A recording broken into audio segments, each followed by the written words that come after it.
was typical of all breweries, the amount of staff that was going on, or do you think that was Yeah, particular to Wilson's? yeah. I think.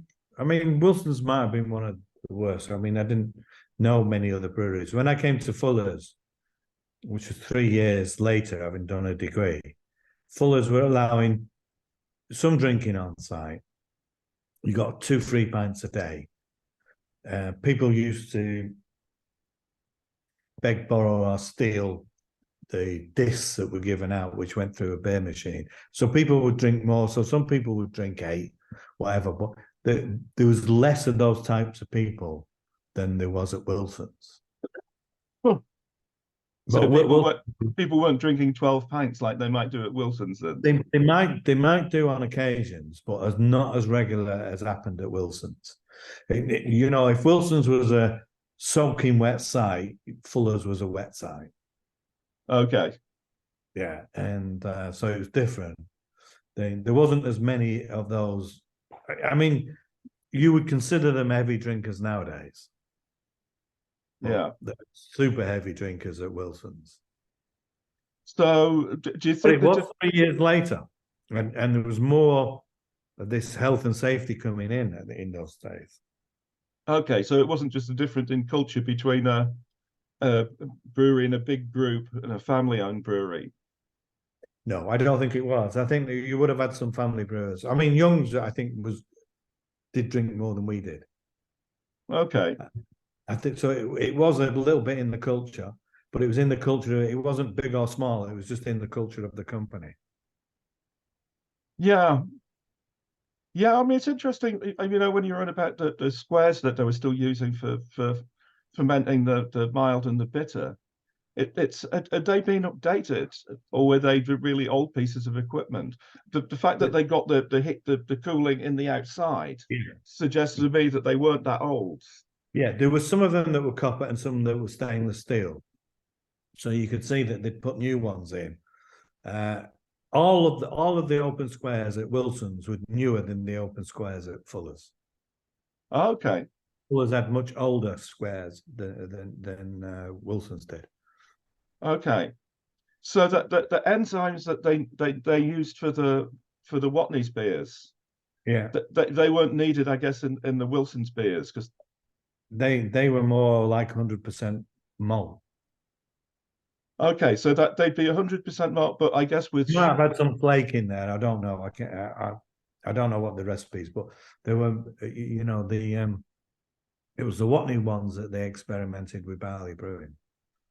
yeah, I mean They 40%. might have experimented with barley brewing on Great Northern Bitter, but in much smaller percentages, I think.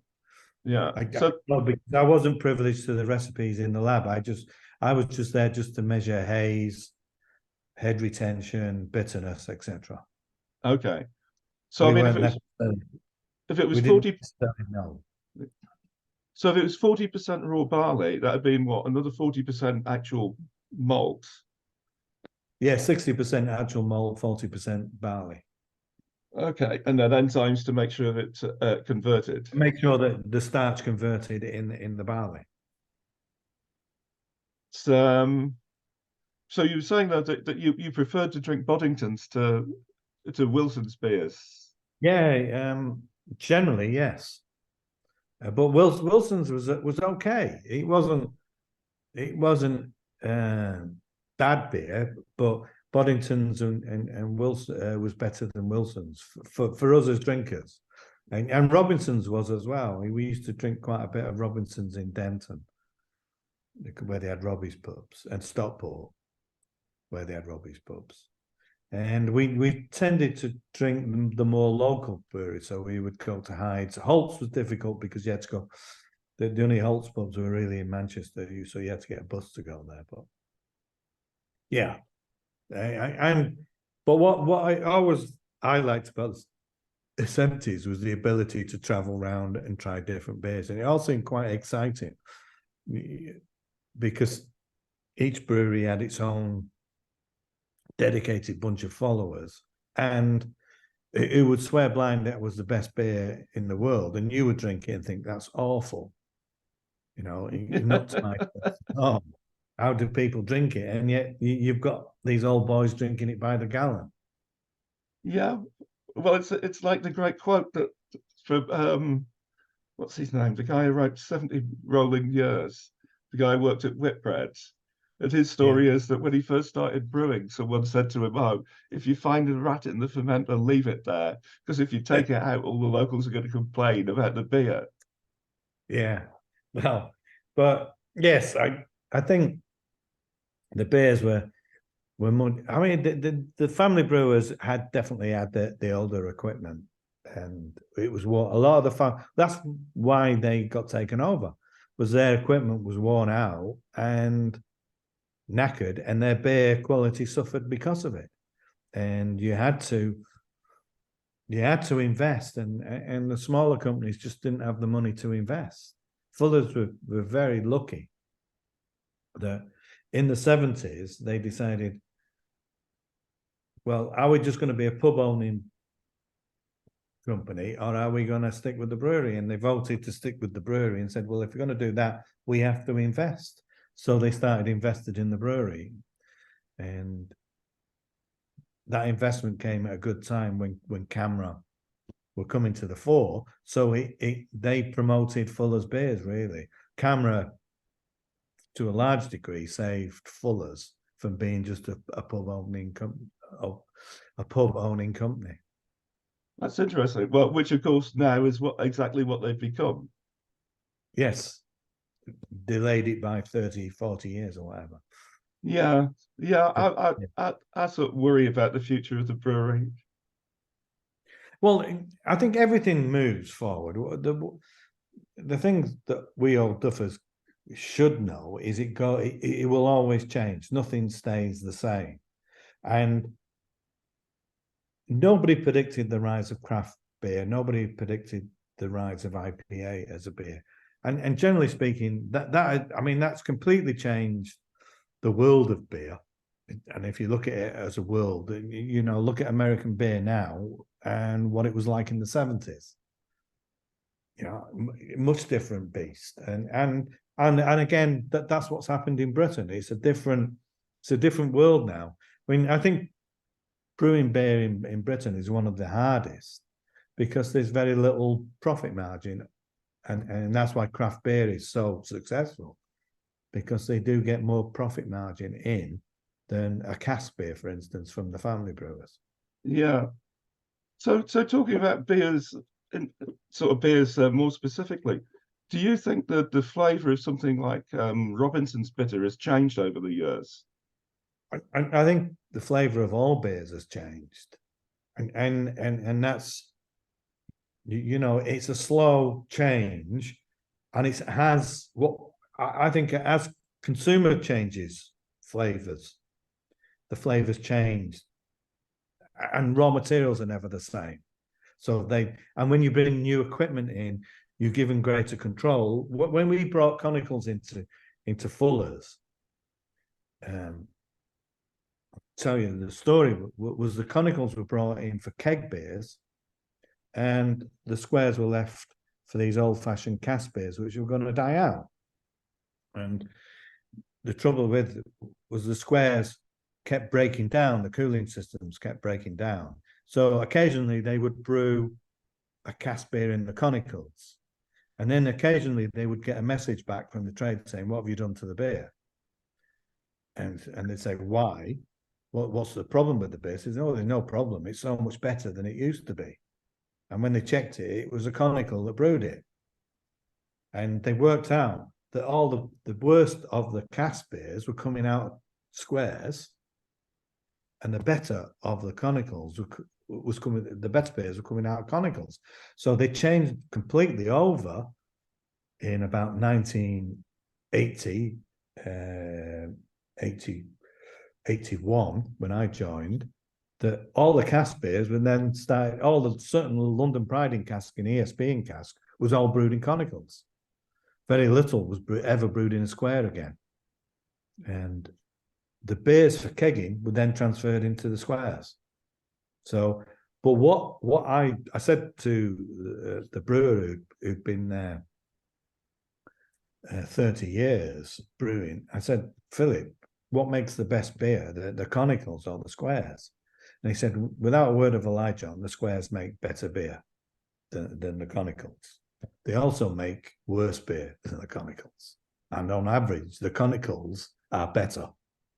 But you don't quite get that peak that you occasionally, once in a blue moon, get on the square.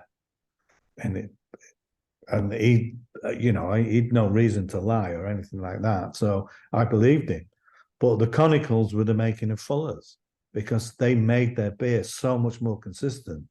They tightened the difference between the highs and lows came like that. So everybody recognized London Pride much easier because it was so much more consistent. And that's what Fuller's were brewing the same amount of beer year in, year out as this local London company.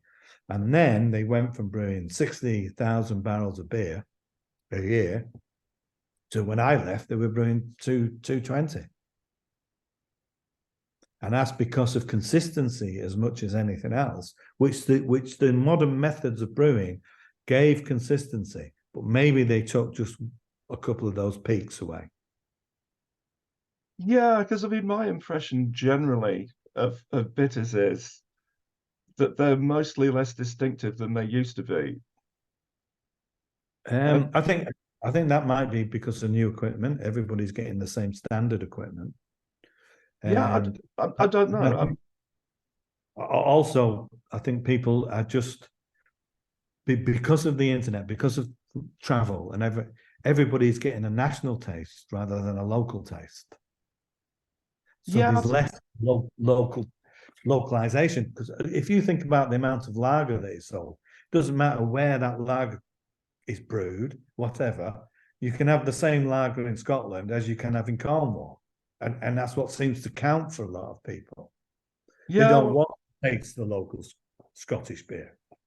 Yeah, I mean, I guess it used to be that a lot of pubs would be owned by a fairly local brewery, whereas now that's not much the case anymore. And yeah, so they'll be selling beer from all over the place, I guess. They've no reason to sell just local beer.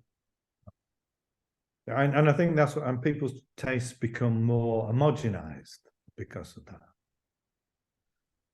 So I think it's just the way the world changes. And I think you've always got to be aware of those changes. And if you're a brewer, you've got to go along with those changes. You can't sit out on a limb somewhere saying, okay, I'm going to only make this beer for the rest. If you look back at the records, Fuller's made mild and they made porter, they made stouts. Those died out. Yeah. London replaced them. But I think what's also interesting, probably, and you might correct me, is the reign of those beers has become less and less. So London Pride was our best-selling beer from probably the early 70s. And then it was overtaken by things like Peroni. So it stayed on top maybe for 30 years, whereas mild stayed on top for a lot longer. And porter perhaps as well. Yeah, porter for even longer. Yeah. So tastes change so much faster now because of communication and because of travel. Yeah, well, because big companies take over all the pubs. Yeah, I mean, I was in Vietnam. You go to a craft beer bar, and they've got these Vietnamese brewed beers that are all the American styles. Yeah, and it's like, yeah, I could be anywhere. Yeah. No, it's a shame. It's a shame, but it's also good in that there's more and more smaller brewers, and smaller brewers have seemed to have found a little bit of a niche. But I was thinking, even in pubs and whatever, you have pub chains and whatever, the bigger companies have this size which enables them to buy malt cheaper, hops cheaper, make beer cheaper. To have a level playing field, you've got to have something that favors a small brewer. And the small brewer or the small local pub, I've got that intimate knowledge with their drinkers, which helps them, but they need more than that. And that's why small brewers duty relief is so important. And I think something like that, the government have to weigh in on cask. I think otherwise cask is going to die. I think duty needs to come down on cask in order to give it a bigger margin.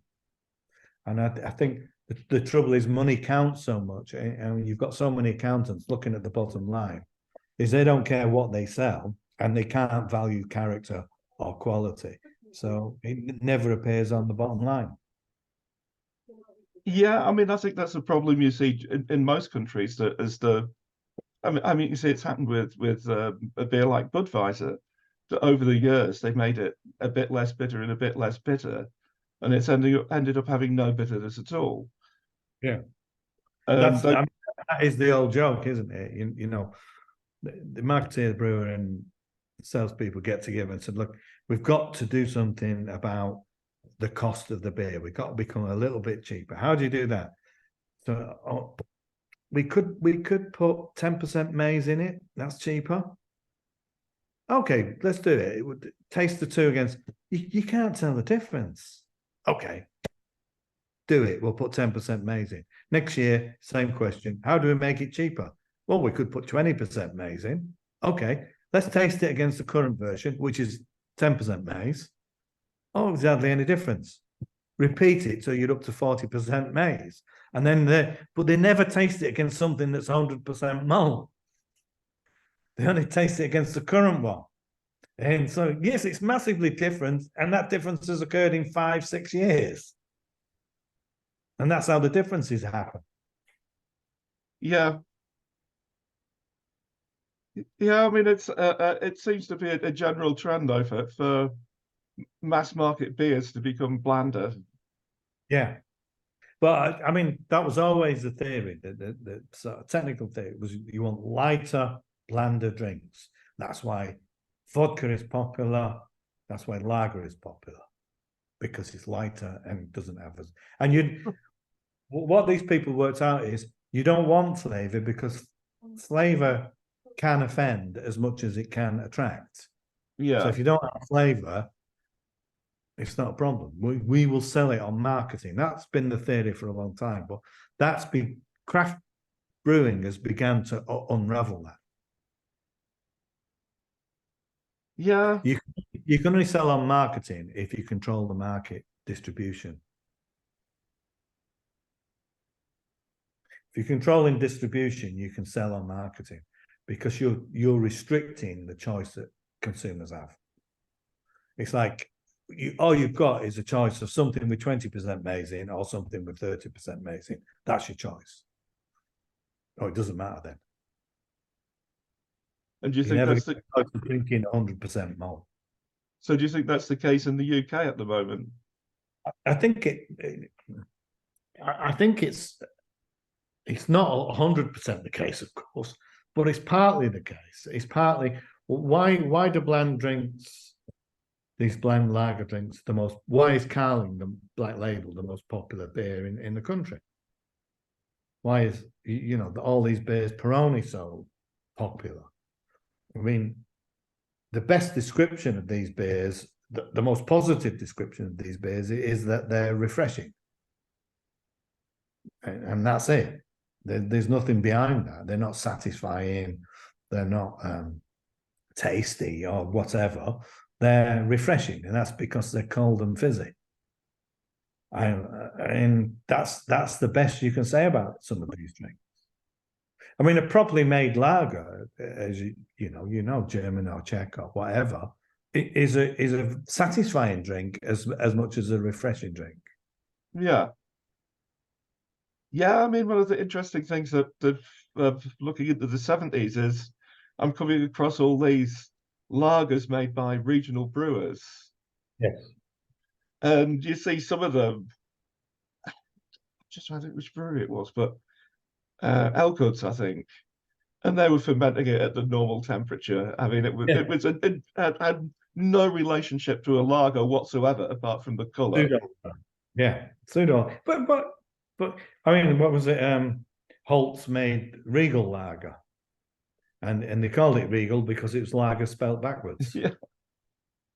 And so, and that was they were fulfilling something. They were trying to be competitive against the Carlsbergs, the Heinekens of this world.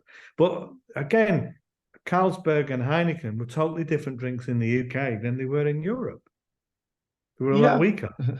yeah. Well, there's a great thing in one of the Heineken brewery histories where they're complaining. This is in the 1950s about the beer they're having to have brewed having to brew for the UK market because it's just 3% and they don't like it. But they say, well, we just have to face financial reality and we have to brew this stuff, even though we think it's rubbish. Yeah. Well, that's the case. And I think that's with craft brewing, that's what's changed the most, is that brewers have now got some of their power back. In that brewers were often regarded in big companies as tools for marketing and the accounts. The accounts will tell you to make it as cheap as possible, and marketing would tell you what type of beer to make. And you never had any say. Well, I think this is what happens when breweries get over a certain size, or when the owner isn't one of the brewers. Yeah, I think that's what happens. Is what I find interesting is that often I found with marketing, brewers understood the market far more than the marketeers did. And if you want an insight into marketing data, you ask the brewing team to look at that data and give you an insight. And the reason was the brewing team generally drank in pubs and drank with people, whereas the marketeers didn't. So they gave different interpretations of marketing data, which fulfilled their knowledge of the world, but wasn't correct because their knowledge of the world was limited. That's interesting. So this is from your time at Fuller's. Well, yeah, I just, they would say this is the type of beer we should be. It always a joke to me that if you ask the sales team, what should the new beer taste like? They'd give you a pretty good description of London Pride. As far as they're concerned, that's what they could sell. Yeah. So it was always difficult. And the marketing always wanted to steer towards what was most popular, which was Heineken, Baroni, with whatever, and they would want to steer to what was popular, and it might not always be a great beer. Again, even to this day, if you ask any of the chains, Fuller's included, we're going to make a new beer. What should the strength be? Anything under 4% is the immediate answer. We can't sell anything over 4%. Oh, okay. And so immediately you're restricted to what cask beer you're going to produce. It's got to be 4 or below.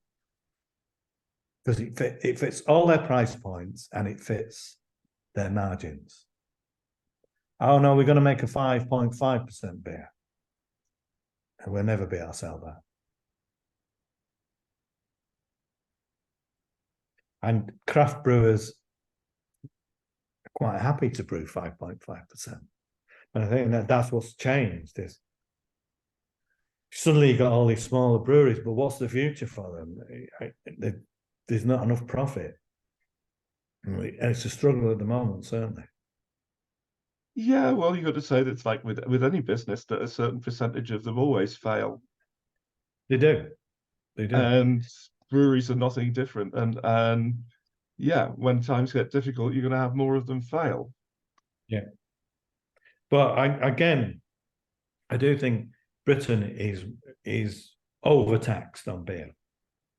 So that it impacts the margins. So that impacts your profitability. I always said to the board, if we were based in America, we would be making, if we were making £8 million, we would be making £20 million because of the duty difference. Yeah, in the crazy way, it's just a flat rate. Yeah. Well, but that's to the advantage of the Americans. Why have the Americans been so successful? It's because they get lots of immediate payback in terms of profit on their experiments because their margins are so much better. A British brewery does an experiment or makes a new beer or whatever, their profit margin is so much smaller than an American brewery. So that's why Sierra Nevada are now 2 million barrel brewery. It's because the duty rate favors them. They can make lots of money out of their business, whereas we can't. You know, it's a struggle to make beer profitable in this country. And if it wasn't for small brewers' duty relief, a lot of small companies would not be making any money at all. Yeah, well, from what I've heard from one of my mates who runs a small brewery in the UK, I get the impression that a lot of the really small, sorry, that a lot of small breweries might be paying hardly any duty at all Not by because design. because they don't get checked up on properly. Yeah. Well, that is very true. And that is very true. The customs don't have the manpower to check. But yeah. Well, I guess someone who's producing a couple of hundred barrels a year, it doesn't really matter so much, does it, if he doesn't pay his duty? Whereas if they're brewing 1 million barrels a year, then yeah. But that's the same. There's so much like for instance, sediment allowance on cask beer is different for every brewery. And you're supposed to work it out in the brewery and claim it. Why don't they just standardize it? And say, it's we used to claim 2.5 pints on a firkin. Why don't they just say it's 8 pints on a firkin? Right, you can have that duty free. Everybody gets that. If your sediment's more than 8 pints, tough luck. Yeah, which it never is. But you will get small brewers claiming 6 pints when they know full well it's only 2. Yeah. Yeah. So if they standardized it and gave some money to the cask beer industry by saying it's 8 pints in a firkin, then they're giving away some free beer to cask beer producers, and they're giving margin so that then if you get margin, then they will invest in plant equipment, quality control to make the beer as well as they can. And then if some of that margin goes into hospitality, they'll invest in training, the brewers will invest in marketing for cask, and all of a sudden cask will start to grow. The reason it's in decline is because the margins are just not there to make the money. You'll make far more money on a keg beer. Yeah, I mean, I can understand that there's economic reality for landlords, isn't there? You're not going to stock something you're making hardly any money on. No, or you're not going to look after it because you haven't got the time. You're doing a 60-hour week. You're going to spend as much time as you can on the things that are making you money. Could be the food. That's making me far more money than the cask beer, so I'm going to be worried about having a decent food menu. Yeah. Yeah, I mean it's hard for me to see what's happening because I live abroad, obviously. So yeah, I don't notice day to day what's happening, but yeah, Well, you must know when you come to Britain, so you drink cask beer. Sometimes, and all too often, the first time the landlord knows the beer's not very good is when a customer tells him. yeah, That's just wrong. But he's never checked the beer for 2 days, yeah. and he's continued serving it, or he's delegated it to the most junior person in the team. So do you think back in the 70s, brewers knew how to that publicans knew how to look after beer better? Oh yeah, the standard of publicans looking after cask was far better, but you sold more cask. It's an amazing fact that before CAMRA was formed, more cask beer was sold than today. Yeah. So CAMRA have not saved cask beer. The best CAMRA can claim is they've arrested the decline a little bit. Well, there was a point I think where it increased. Was there? Yeah, I think in the early 80s. I'd have to have a look. I've got figures on this. It did go up at one point. I bet not by much. I bet there was more cask beer being drunk in the 50s. Oh, I'm sure there was in the 50s. Yeah. So when was CAMRA formed? 1970, something like that. Yes. It was sometime in the early 70s. 70, Yeah. So 71, I think. I think if you look, I think their impact on volume sales of cask has all it's done is slowed the decline. We're now down to 4% of total beer sales is cask. Yeah, that's Right. not great. It's not. 8% of draft is cask. So we're below 10. And it's simply, there is no margin in cask. Yeah. So, Yeah, and I think why would pubs want to sell cask when if they, and then you've got this massive big dispense sat on your bar. Well, if you got rid of all that, you could think of all the keg beers you could have that make you more money. And that's what they do. I am sure there'd be area managers of pubs thinking, if we have more keg beer on and reduce cask to one hand pump, we will make far more money.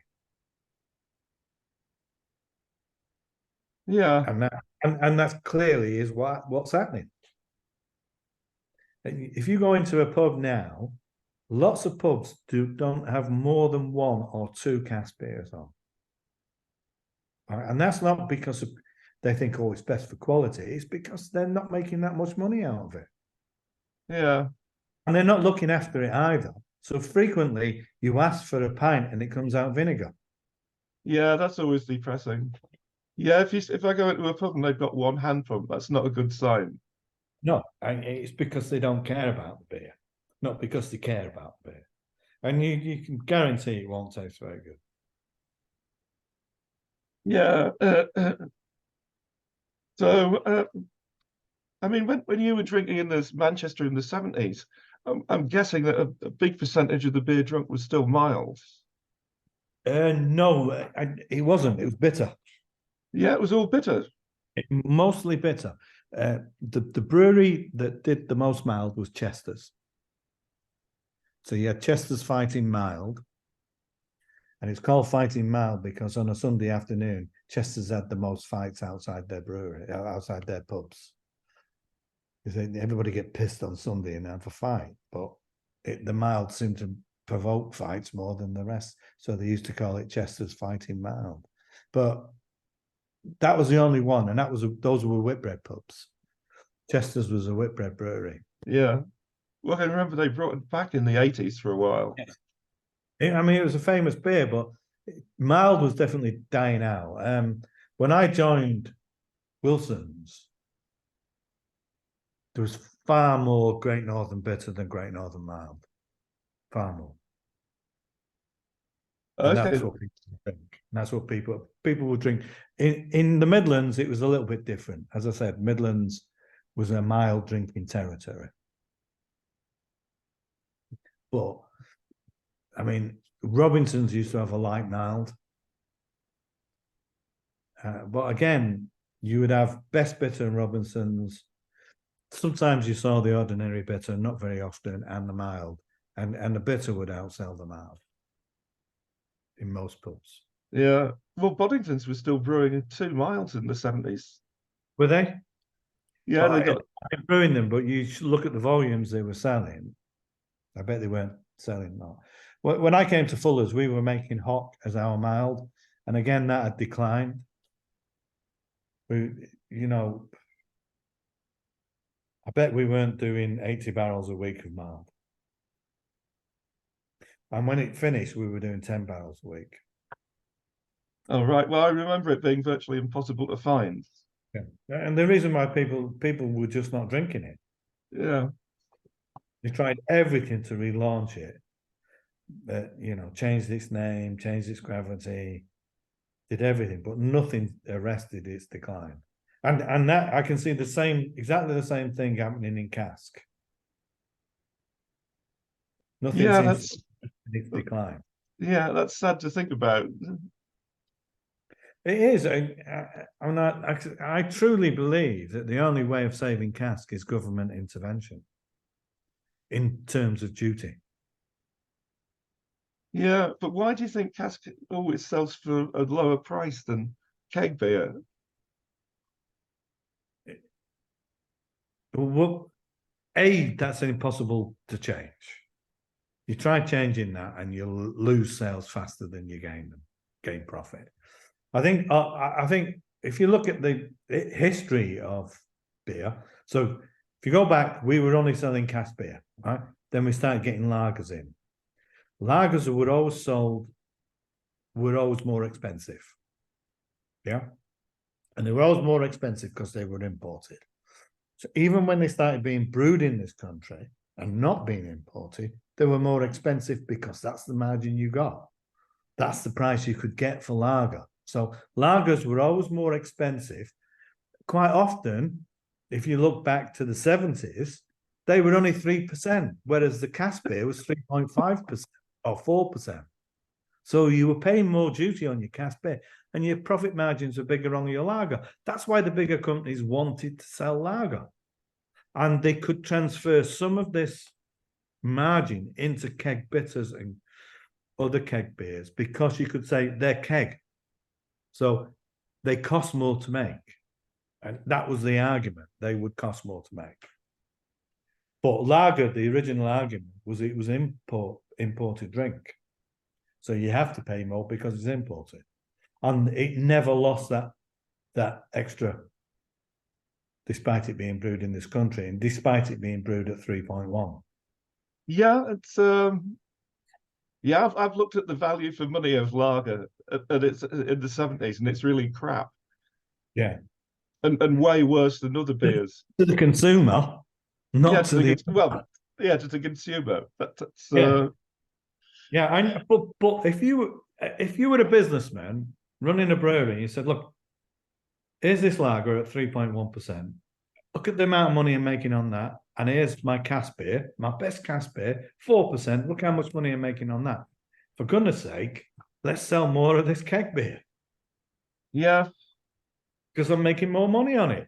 And it's as simple as that. It's the bottom line. Always the bottom line. Always look at the money. Yeah. Yeah, well, that's very much the case in larger breweries. Yeah. So And but it's a case of smaller breweries as well, is they will always gravitate to the beer that's making the most money. well, I think this meeting's gonna time out in about a minute. So yeah, taking up enough of your time. So thanks very much for this. It's been very interesting. No problem. If you need any more, I will get back in touch.